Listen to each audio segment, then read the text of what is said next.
सभी साथियों को नमस्कार।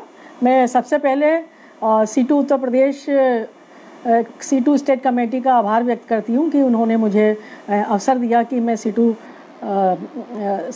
उत्तर प्रदेश के पेज से लाइव अपनी बात आपसे कह सकूँ। मैं कॉमरेड निशिकांत मिश्रा का भी आभार व्यक्त करती हूँ जिन्होंने जो इस पूरे जो हमारे सीरीज़ चल रही है C2 उत्तर प्रदेश की, इसको वो कोऑर्डिनेट कर रहे हैं।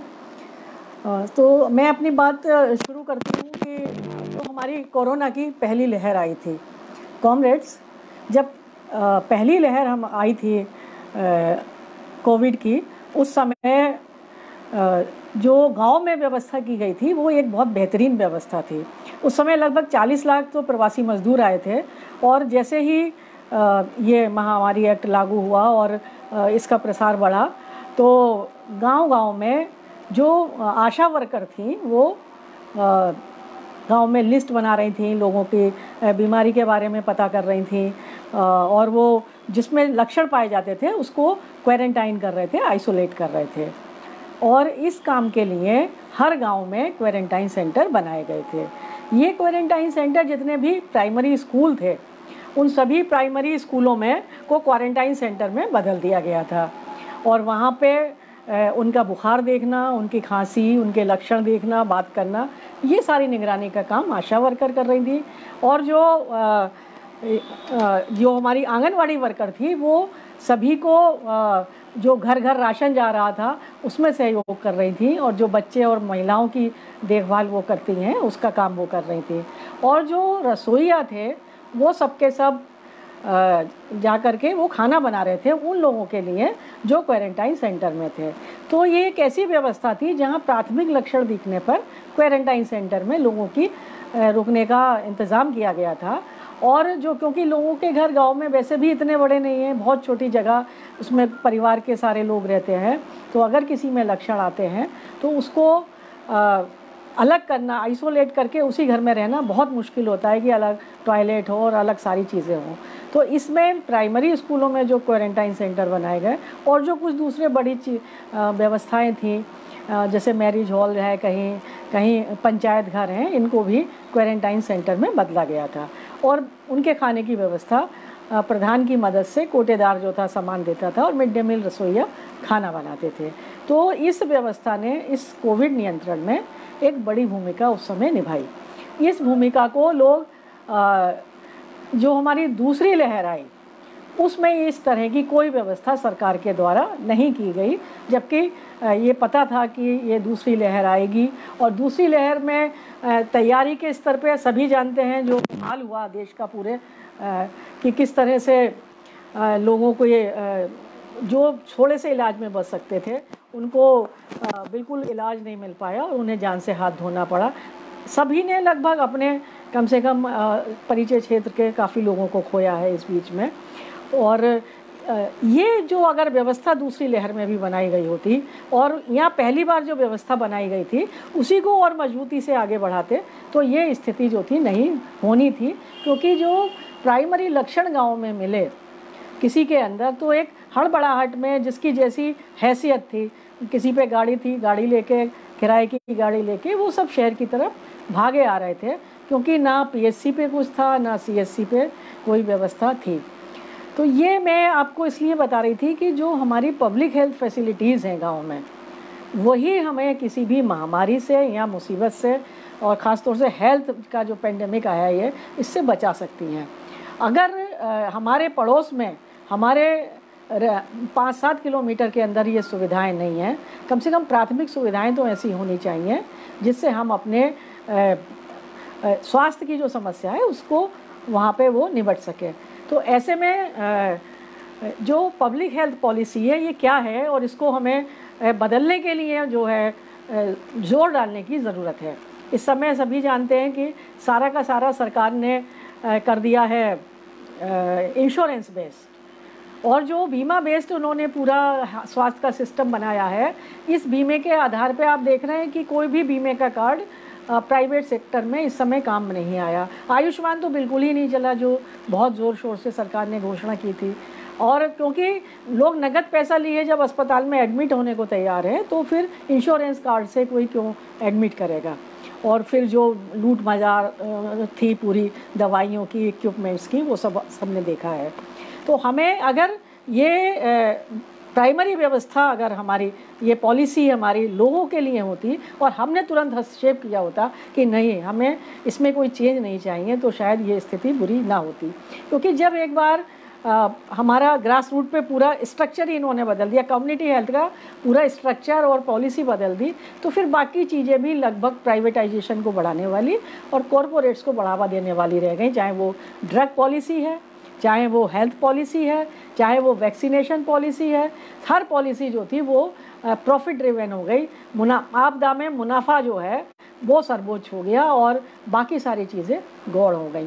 तो मुनाफे के आधार पे जो था पूरा सिस्टम अपने आप ही ट्रांसफॉर्म होता चला गया और उसकी जो बदतरीन नतीजे हैं वो हमने अपनी आँखों से देखे हैं, जो हमें चारों तरफ अपने समाज में देखने को मिला है। तो ये हमारा जो एक परफेक्ट व्यवस्था ग्रास रूट पे है, जिसके मुख्य जो बिंदु हैं या मुख्य कड़ी हैं वो आशा वर्कर है, आंगनवाड़ी वर्कर है और रसोइया है।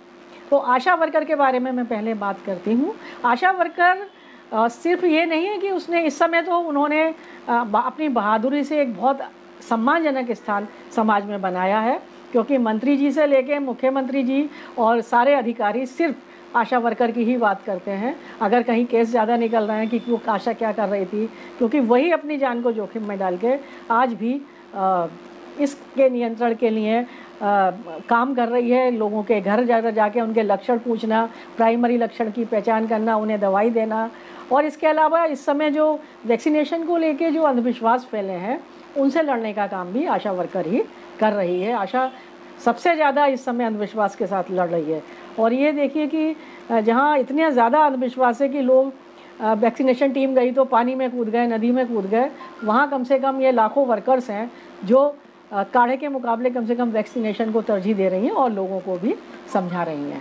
तो हमें इस स्ट्रक्चर को हमें कैसे मजबूत करना है और क्या इसमें बदलाव आना चाहिए, ये हमें सोचने की ज़रूरत है। और आशा वर्कर सिर्फ यही नहीं है कि कोविड में काम करती हैं, जितने संक्रामक रोग, गैर संक्रामक रोग हैं, आप देखिए हमारे यहाँ टीबी का कितना बड़ा, उत्तर प्रदेश, टीबी और डायरिया, दो बीमारियाँ ऐसी हैं जो सबसे ज़्यादा लोगों के बीच में है।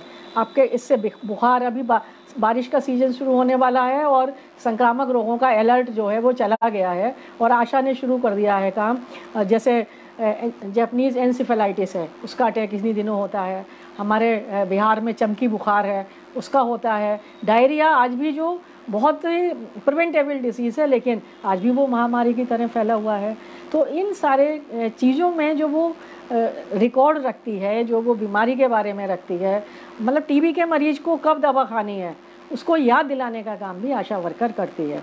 और अगर ये स्ट्रक्चर मजबूत होता है तो आप सोचिए हमें अपने में कितना सुकून है परिवारों को, कि परिवार के सदस्य से भी ज़्यादा आशा वर्कर ध्यान रखती है। यानी बच्चे का अगला टीका कब लगेगा उससे पहले 3 दिन पहले आके वो परिवार में बता देगी। शायद माता पिता भी एक बार को बहुत सारे अलर्ट लगाने के बाद स्लिप कर जाएं डेट को, लेकिन आशा स्लिप नहीं कर सकती। वो आके बताती है कब आपके घर में किसी महिला का चेकअप होना है, कब उसको जो है टीका लगना है, कब टेटनस का इंजेक्शन लगना है, कब उसको जो है बच्चे को देखभाल कैसे करनी है। छोटे बच्चे के लिए जो बहुत सी अंधविश्वासपूर्ण जच्चा बच्चा को लेके हमारे समाज में भ्रांतियाँ हैं, उन्हें दूर करने के लिए भी वो वर्कर जो हैं काम करती हैं। तो ये एक हमारे स्वास्थ्य की सबसे निचली एक बहुत बड़ी महत्वपूर्ण कड़ी है, लेकिन सबसे नीचे की कड़ी है। एक गांव में एक आशा वर्कर है, लेकिन सुविधा के नाम पर उनको कुछ भी नहीं है। मतलब अगर उन्हें किसी से पूछना होते हैं लक्षण, तो उन पर थर्मल स्कैनर भी नहीं है कि वो किसी से पूछ सकें कि उसको बुखार आ रहा है कि नहीं आ रहा है। उनके पास कोई दवा रखने की जगह नहीं है कि जहाँ वो कहें कि कोई आदमी जा कर के वहाँ जा कर के कोई दवाई ले ले कि भाई बुखार है तो पैरासीटामोल ही ले लें। आपको शायद यकीन ना आए कि इस पीरियड में गांव के अंदर पैरासीटामोल तक की गोली लगभग मिलनी बहुत मुश्किल हो गई थी। तो ऐसे में आशा वर्कर ही एक अकेली जो थी उम्मीद थी जो उन्हें एक पैरासीटामोल की गोली या कुछ और विटामिन्स की गोली, जो एक पैकेज है कोरोना की दवाई का, उसको वो दे सकती थी। लेकिन उस पर कोई भी ऐसा वो नहीं है। तो ये समय है कि हम पब्लिक हेल्थ पॉलिसी बनाने वालों पे ज़ोर डालें कि आशा वर्कर के लिए अब गांव में एक हेल्थ सेंटर या आशा हेल्थ सेंटर बनाया जाए, जहां न्यूनतम जो दवाइयाँ उसको दी जाती हैं वो हों, जो डिपो होल्डर वो है दवाइयों की, चाहे वो टीबी की दवाई है, चाहे डायरिया की है, चाहे वो कोविड से प्रिवेंटिव मेडिसिन है, वो वहाँ पे होनी चाहिए। और बहुत सारा पब्लिसिटी मटेरियल की भी ज़रूरत है, क्योंकि गांव में आज भी लोग जो डर रहे हैं वैक्सीन से, वो इसलिए डर रहे हैं कि वो समझ नहीं पा रहे ये कोविड क्या है, ये कोरोना वायरस क्या है, कैसा है, कैसे फैलता है, मास्क की क्या इम्पोर्टेंस है। तो ये सारी चीज़ें वहाँ पे अगर रहती हैं तो वो उसको प्रचार प्रसार में ज़रूरी होगा। और इस पेंडेमिक ने ये सिखा दिया है, हमें दिखा दिया है बल्कि, कि आप कितने भी नोट लेके बैठे रहिए, संदूक भरे नोट लेके बैठे रहिए, लेकिन अगर व्यवस्था ही नहीं है तो आपको व्यवस्था मिलेगी कहाँ से। अस्पताल में बेड ही नहीं है तो बेड मिलेगा कहाँ से। और सरकारी व्यवस्था में तो बहुत ही बुरा हाल रहा, और क्योंकि वहाँ पे बुनियादी व्यवस्थाएं नहीं थी, तो पैसे की कोई कमी नहीं है, सवाल है सही जगह लगाने का। तो हमें इस बुनियादी स्ट्रक्चर पे, आशा वर्कर पे को स्थायी करने में, इस स्कीम को स्थायी करने में बहुत ज़रूरी है कि हम इसके लिए उन्हें इस पॉलिसी में एक स्थायी करने के लिए प्रस्ताव रखें और सरकार के ऊपर दबाव डालें, क्योंकि ये आशा वर्कर के हक की ही बात नहीं है, सबके हक की, समाज की एक बेहतरी की बात है। अब मैं दूसरी बात करती हूँ आशा वर्कर के जो उसका पेमेंट मिलता है। बहुत सारे लोग तो शॉक्ड होंगे कि आशा वर्कर को जो मिलता है वो कितना कम है। ये इनको कोई नियमित वेतन नहीं है, इनको कोई नियमित वेतन नहीं है, इन्हें कोई नियमित पेमेंट नहीं है, ये कमीशन बेस्ड है। जैसे एक दिन ये पोलियो की दवाई पिलाएंगी तो 75 रुपये मिलेगा, ये किसी बच्चे के 1 साल का टीका पूरा करती हैं तो 200 रुपये मिलेगा, 2 साल तक टीके लगवा देती हैं तो मिल जाएगा इनको 200 रुपये मिल जाएगा। सर्वे करती हैं लेप्रोसी पेशेंट का, टीबी वालों को दवाई देती है, इस तरह से हर चीज़ का कमीशन बेस्ड है। ये बहुत मजाक है पब्लिक हेल्थ का कि आपने एक वर्कर को, आप 7-8 घंटे वो काम करती है, इतनी रिपोर्ट लेते हैं, कोई हाथ से लिख के वो कितनी लिस्ट बना के बार बार विभाग को देती है, और उसको जो दिया जाता है वो कमीशन बेस्ड करके, फिर इस कमीशन में जब वो अपना बिल बना कर देती है तो उस बिल में आप समझिए कि उस बिल में कितनी जगह वो अप्रूव होता है। यानी पहले एएनएम जो है वो अप्रूव करेंगी, फिर वो मेडिकल ऑफिसर करेंगे, फिर वो अकाउंट सेक्शन में होगा, और इनको सबके चक्कर काटने पड़ते हैं। तो ये बहुत भ्रष्टाचार और शोषण की शिकार है। इसलिए इनको ये जो संघर्ष कर रही हैं वो सिर्फ इनका बुनियादी वर्कर के अधिकार का संघर्ष तो है ही है, लेकिन ये बुनियादी मानवाधिकार का भी संघर्ष है। जब ये गांव से किसी महिला को डिलीवरी के लिए अस्पताल ले जाती हैं तो इतनी डिमांड करने के बाद भी कहीं अभी तक आशा के रेस्ट करने के लिए कोई रूम नहीं है, बेचारी वो वहीं यहाँ दाएं बाएं बैठी रहती हैं। तो बुनियादी मानवाधिकार कम से कम इनको मिले, उसका ये संघर्ष कर रही हैं। और इन्हीं के साथ जो सबसे बड़ा, जो मैंने ये बीमारियों की अभी बात चल रही है, लेकिन हमारे देश का जो सबसे बड़ा किलर है, जो सबसे बड़ा ज़िंदगी को ख़त्म करने वाला कारण है, वो है कुपोषण और एनीमिया। कुपोषण और एनीमिया जो है वो अभी भी सबसे बड़ा किलर है। लगभग समझिए आपकी, ख़ास तौर से जो ये हिंदी स्पीकिंग बेल्ट है, उत्तर प्रदेश, बिहार, मध्य प्रदेश, इसके बाद राजस्थान और हरियाणा, इनमें भी, और हिमाचल भी, इनमें भी सबसे ज़्यादा ख़राब स्थिति यूपी, बिहार और मध्य प्रदेश की है। इतना कुपोषण है कि 60% बच्चे जो हैं वो बहुत कुपोषित हैं। अब आप समझें कि अगर 60% बच्चे, यानी आधी से ज़्यादा राज्य जो है वो इतना कुपोषित है, तो उन बच्चों के दिमागी विकास पे, उनकी शिक्षा, और फिर आखिर में वो हमारे लेबर फोर्स में कितना कंट्रीब्यूट कर पाएंगे, इस पे बड़े सवाल पैदा करता है। औरतों में एनीमिया 90% औरतों में, आप इस पे मत जाइए गरीब अमीर पे, 90% औरतें जो हैं वो एनीमिया की शिकार हैं। और उनकी वजह से ये एक बहुत बड़ी हमारे देश का एक तो ये किलर है, मतलब बहुत बड़ा एक बीमारी से भी बड़ी ये जो है मुसीबत है। और दूसरा है कि ये विकास के रास्ते में भी सबसे बड़ी बाधा है। अच्छे ना होने के कारण, अच्छे स्वास्थ्य ना होने के कारण जो काम का में उनका कंट्रीब्यूशन है वो फुल डेवलपमेंट या फुल कंट्रीब्यूशन उसमें नहीं हो पाता है। ये एक बड़ी उनके सामने समस्या है। तो इसमें बच्चों में कुपोषण ख़त्म करने के लिए ही मिड डे मील स्कीम है, और मिड डे मील स्कीम में रसोइया जो हैं वो गरम खाना बच्चों को मिले इसके लिए काम करते हैं। लेकिन रसोइया को पता है क्या मिलता है? 1000 रुपये महीना सरकार देती है, और वो भी 10 महीने के लिए, क्योंकि 2 महीने में स्कूल की छुट्टी रहती है तो वो कहते हैं खाना नहीं बनता, तो वो उसको पैसा नहीं देते हैं। इतना इनह्यूमन स्ट्रक्चर या कदम हो गए हैं सरकार के कि उन पर क्या कहा जाए, और आदमी कहाँ तक कितना कोर्ट जाएगा हर चीज़ के लिए। आंदोलन के अलावा कोई रास्ता फिर बचता नहीं है। आंगनवाड़ी वर्कर को भी 2009 तक तो बहुत कम पैसा मिलता था, उसके बाद अब 4500 रुपये सरकार देती है, लेकिन ना फंड है ना पेंशन है। किसी की डेथ हो जाए तो उस पर भी कुछ मिलता नहीं है परिवार को। अभी कितनी सारी कोविड में मरे हैं, आंगनवाड़ी, आशा, रसोइया भी मरे, काफ़ी संक्रमित हुए, लेकिन किसी को भी कोई पैसा नहीं दिया गया, किसी को भी कोई पैसा नहीं मिला।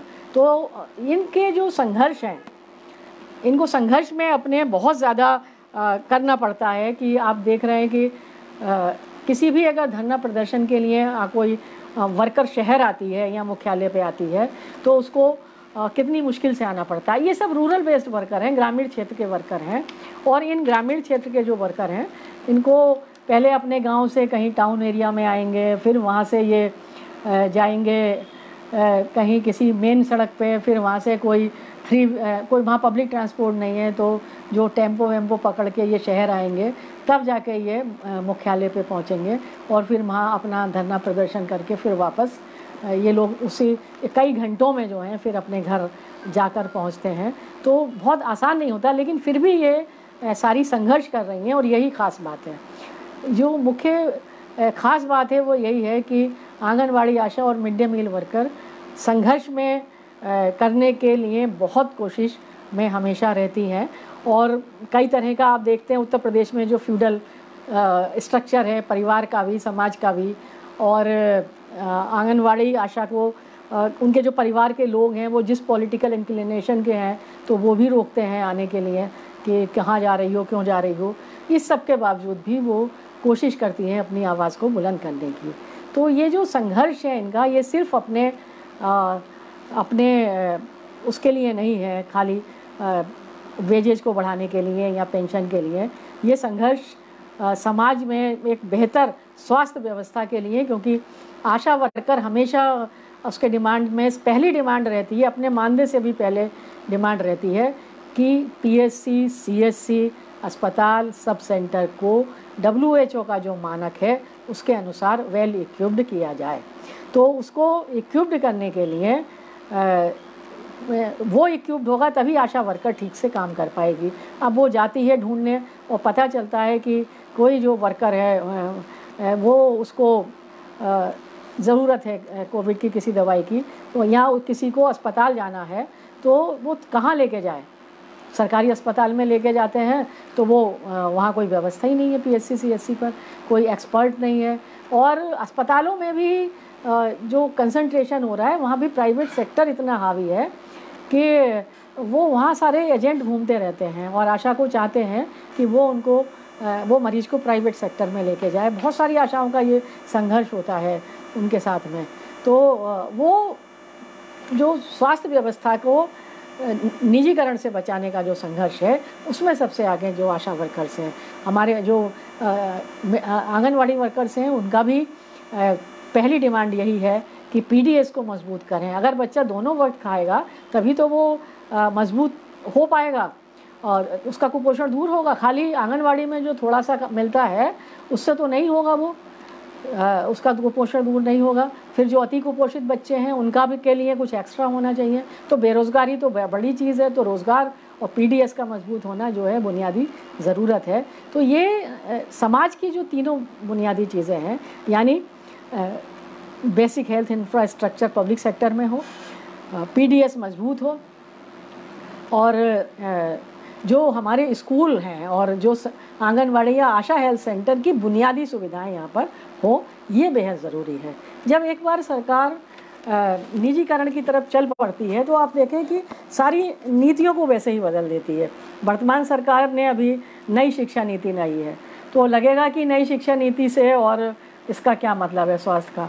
तो नई शिक्षा नीति में वो लाए हैं कि अब स्कूल कॉम्प्लेक्स बनाएंगे, स्कूल कॉम्प्लेक्स बनाएंगे जहां आंगनवाड़ी से लेकर 12th तक की एजुकेशन एक साथ होगी। लेकिन इसे बनाने के लिए क्या करेंगे, उस एरिए में जितने 12-14 किलोमीटर में स्कूल हैं वो सारे बंद हो जाएंगे, सारे आंगनवाड़ी केंद्र भी बंद हो जाएंगे और वो एक कॉम्प्लेक्स बनाएंगे। और उसका बड़ा सपना दिया है कि वो हमारा इतना सुंदर एक कॉम्प्लेक्स होगा।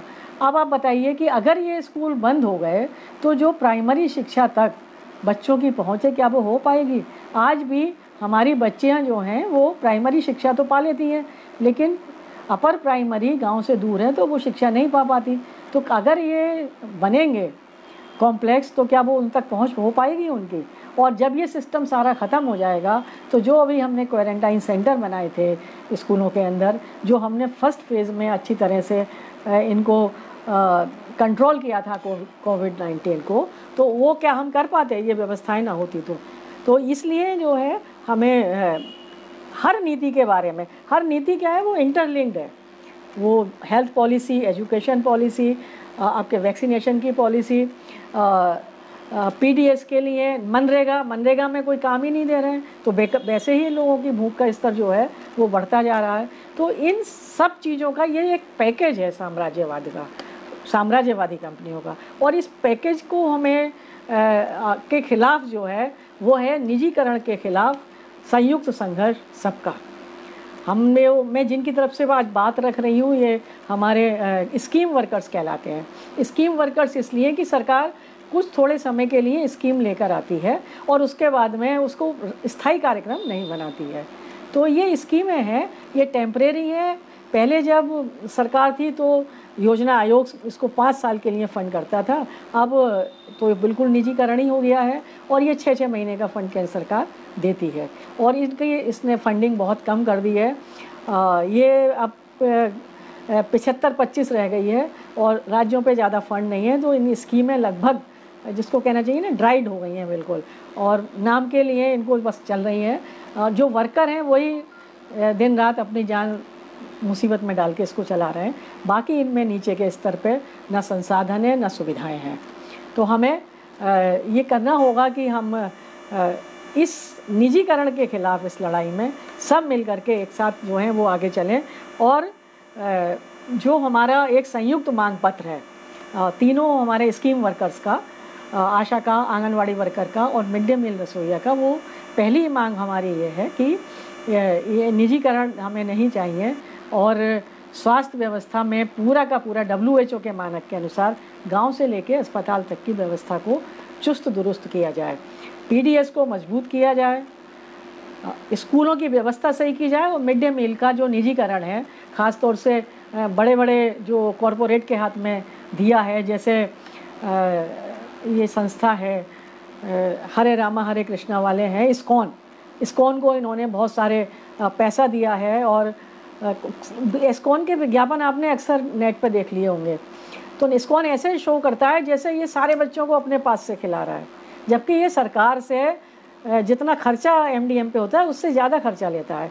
और इन्होंने लखनऊ में ही जुबली कॉलेज में बड़ी महंगी ज़मीन और कुछ ही हज़ार पैसों पे इन्होंने लीज़ पे ली है और वहाँ पे ये प्लांट लगाया है इन्होंने मिड डे मील का, और वहाँ से ये पैक करके खाना भेजने के लिए सरकार से कितना पैसा लेते हैं और दिखाते हैं कि पूरी दुनिया से फ़ंड करते हैं। तो ये सारी चीज़ें हैं जिनको हमें देखने की जो है वो ज़रूरत है और इस निजीकरण के ख़िलाफ़ भी हमें लड़ना है और वर्कर्स राइट्स के लिए भी। हमारे जो आंगनवाड़ी वर्कर, आशा वर्कर और रसोइया वर्कर हैं, इनको मिनिमम वेज मिले, सोशल सिक्योरिटी मिले, इनको जो है वो पेंशन मिले और जो उनके राइट्स हैं वो इनको राइट्स मिले। तो ये बहुत ज़रूरी है।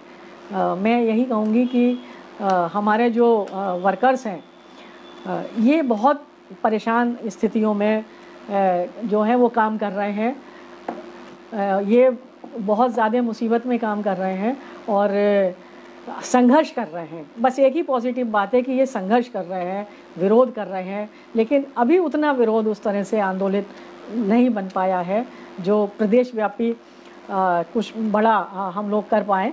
लेकिन फिर भी कई मांगे हम लोगों ने इसमें मनवाई हैं। एक और चीज़ है, रसोइयों के बारे में एक सरकार ने कानून बना रखा है, एक आदेश दे रखा है कि ये जो है वही रसोइया हो सकता है जिसके बच्चे वहाँ पढ़ते हों। तो इसलिए ये बहुत ही शर्मनाक है। ये भी बताइए, तो फिर तो मंत्री भी वही होना चाहिए जिसका बच्चा पढ़ता हो। ऐसा कैसे हो सकता है कि भाई वो मंत्री अच्छा काम करेगा और वर्क रसोइया अच्छा काम नहीं करेगा। तो इन चीज़ों के लिए जब हम गहराई में जाते हैं तो हमें लगता है कि ये जो है किस तरह की सोच है सरकार की।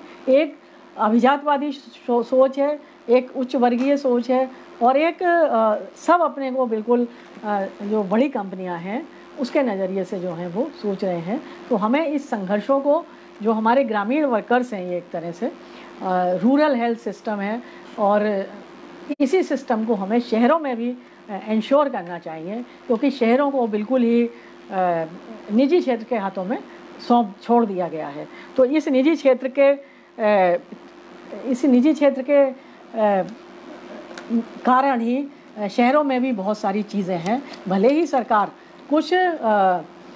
भले ही कुछ जो शुल्क ले रही है, आजकल तो यूज़र चार्जेस लेते हैं, लेकिन सरकारी सिस्टम ही मजबूत बनाए, क्योंकि जो भी निजी क्षेत्र है वो करेगा तो मुनाफे के ही लिए। वो कोई भी चीज़ को मुनाफे के लिए ही करता है, वो इसलिए नहीं करता कि उसे लोगों की भलाई की चिंता है। वो अगर उसको इनकम नहीं है तो वो नहीं कर सकता। दूसरा क्या है कि कोई भी जो निजी अस्पताल है वो उसकी सीमा है मॉडर्न इक्विपमेंट्स लगाने की। जो अस्पताल हैं मॉडर्न इक्विपमेंट्स या वेल इक्विप्ड वही संस्थान हो सकता है जो सरकार के पैसे से पोषित हो। आज भी आप देखिए कितना निजीकरण का हंगामा काट रहे हैं, निजी क्षेत्र के लोग बहुत हावी हैं, लेकिन कोई भी आईआईटी से बेहतर जो है वो इंजीनियरिंग कॉलेज नहीं बना पाया है। आज भी एम्स से बेहतर कोई इंस्टीट्यूट कोई नहीं बना पाया है, क्योंकि ये जो चीज़ें जो हैं वो निजी क्षेत्र में नहीं हो सकती। निजी क्षेत्र में जो इन्वेस्ट करते हैं वो तो निजी क्षेत्र तो उसी से ज़्यादा से ज़्यादा कमाई का सोचता है। आप देखिए आज निजी क्षेत्र के जो अस्पताल हैं वो बिल्कुल 5 स्टार होटल की तरह हो रहे हैं, उनके स्कूल भी इसी तरह के हो रहे हैं। लेकिन अगर हम गौर से देखें, सोचें, तो यही तो असली पब्लिक इंस्टीट्यूट है जो जनता के पैसे से बने, असली जनता का पैसा से ही बने। किसी ने अपने कहीं और से स्रोत ला करके नहीं लगाया है, और लगाया भी होगा तो वो उसी तरह लगाया जो किसी व्यापार के अंदर लोग लगाते हैं।